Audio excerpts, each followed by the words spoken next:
Облыс әкімі Құмар Ақсақалов қала басшылығымен бірлесе жергілікті бұқаралық ақпарат құралдарына пресс-тур өткізді. Алдымен өңір жетекшісі Интернационал көшесіндегі жөнделіп жатқан жолмен танысты.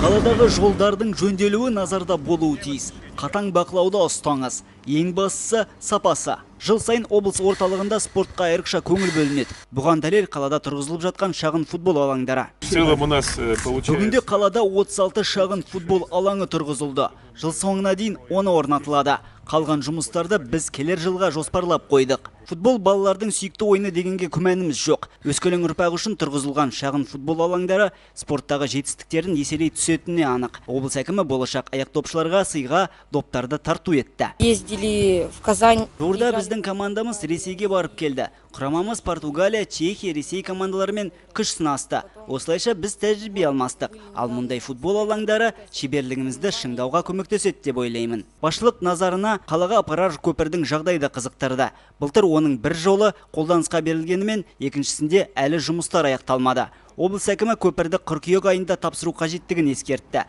Сондай-ақ қуатты үнемдеуге арналған жарық шамдары орнатылады.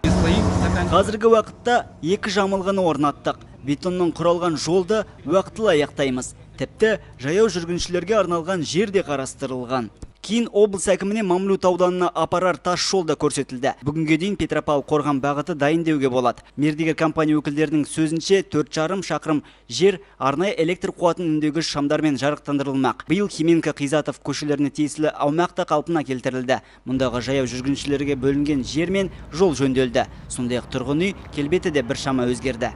Всем нравится картина, очень красивый быт, изображен нашей национальности, вот, казахской. Вот. Люди идут, даже фотографируются на фоне этой картины. Вот.